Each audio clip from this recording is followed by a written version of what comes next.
Most people use NotebookLM the wrong way. They upload documents, ask for a summary, and think that they're being productive. But here's the truth. They're just scratching the surface of this tool. And in the next few minutes, I'll break down the exact 7 mistakes that keep people away from the top 1%, and we'll show you how to fix them. So stay with me, because the last mistake is something you're definitely doing right now. So let's get straight into the video. Now, I am on the home screen of NotebookLM. You can access it from notebooklm.google.com. Let's click on Create a new notebook, cancel, and rename it from here. I'm going to name it First Million Framework, which will be used for research on how to make your first million. Now I'll click on Add Sources and upload few of them. You can upload files, insert website and YouTube links, or directly paste the text. So I have uploaded a few sources like business strategies, investing ideas, and other ways that can be used for making a million. Now, at this point, most people feel like they've done everything right. Included good sources like business, investing, mindset, and everything looks solid. But this is where most people make the first mistake: static research. So let me show you what that looks like. I'll ask simple question, how to make your first million? Now, this is not a bad question. It's actually a good starting point. You will get a structured answer which talks about startup, saving, investing, and all of that, which seems pretty useful. But here's the mistake. Most people will stop right here.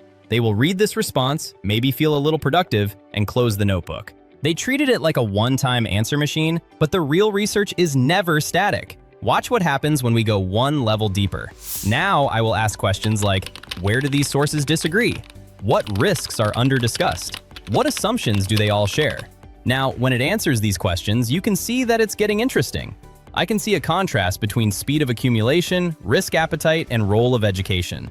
Such responses let the users think deeply, and that's the shift you need to understand. NotebookLM is not just for answers. It's for proper structure and framing ideas. Your research will become more dynamic when you stop treating it like a summary tool, and that's how you avoid the first mistake. Now, let's say you didn't stop after first response. You asked deeper questions, compared sources, and found contradictions. That's great, but here comes mistake number 2, insight wastage. Let's say NotebookLM gives you something very valuable. Like here, it gave a clear breakdown of shared assumptions between all the sources. This is pretty good stuff. But what will most people do here? They will read it and think that's good, and then they will keep chatting. And after 10 more messages, that useful information will get lost in the scroll. Let me quickly show you how to avoid it. Now, if I feel that this is a valuable response and I don't want to lose it in messages, that is where the Save to Note option becomes useful.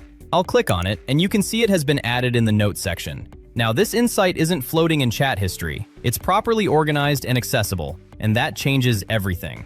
So every time something valuable appears in the response, save it.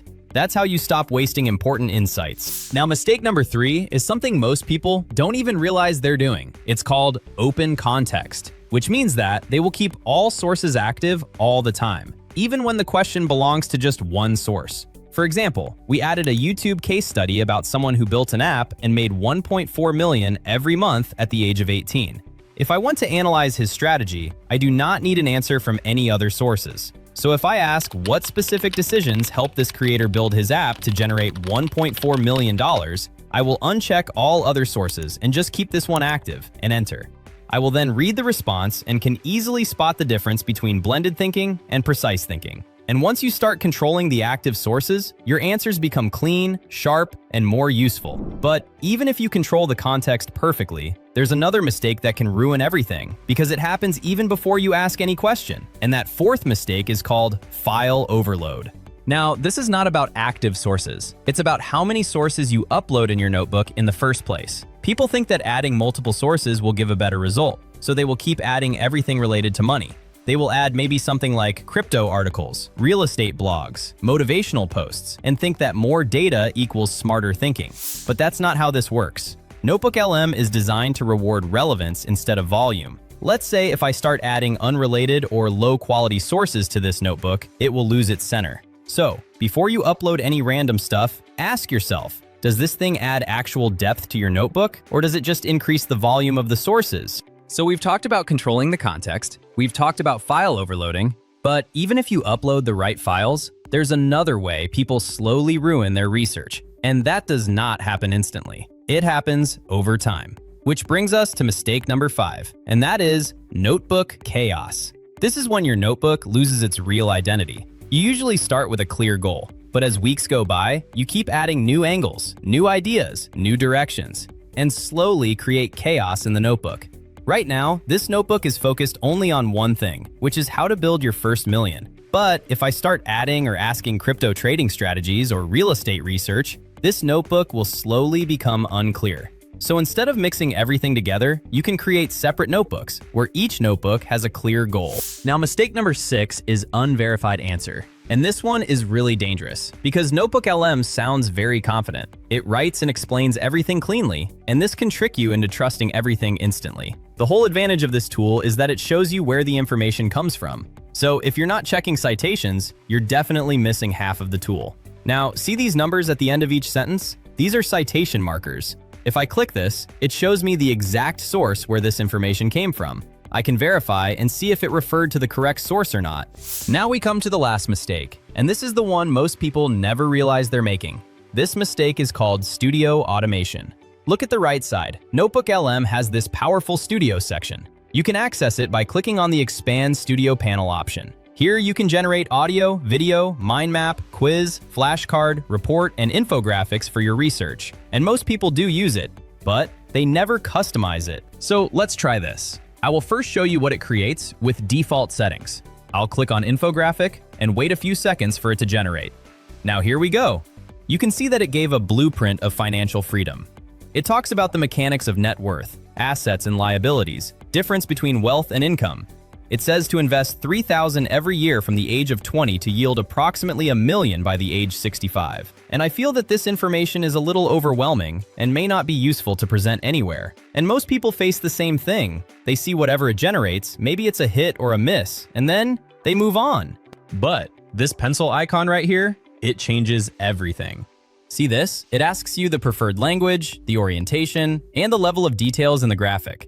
And you can even describe the infographic you want to create. So I'll keep language to English, orientation to landscape only, and standard level of details. And I will type, create an infographic focused only on the app-based business strategy from the $1.4 million case study. Highlight timeline, key decisions, and revenue milestones. Ignore investing concepts, and then generate. Now first see this. See how cool is that? It included all the important timeline and milestones. It talks about the journey when Zach was 7 and learned to code at summer camp to build games, then solving a personal friction point to prioritizing growth over academics. It includes details about the turning point, the marketing strategy, and then finally, a major purchase. You see how clean and easy to understand that information was? All because we were not dependent on the default setting of the studio section. And you can do the same with all other studio elements that allow editing. So those are the 7 mistakes most people make inside NotebookLM. And have you noticed one thing? None of these were about giving some magical prompt. They were about structure, context, control, and intent. So stop using NotebookLM like a summary tool, because it is much more powerful than that. If you follow and adapt to these 7 approaches, you are already ahead of most users. If this helped you understand NotebookLM at a deeper level, hit like. It really helps the channel. And subscribe if you want to stay on the right side of AI. I'll see you in the next one.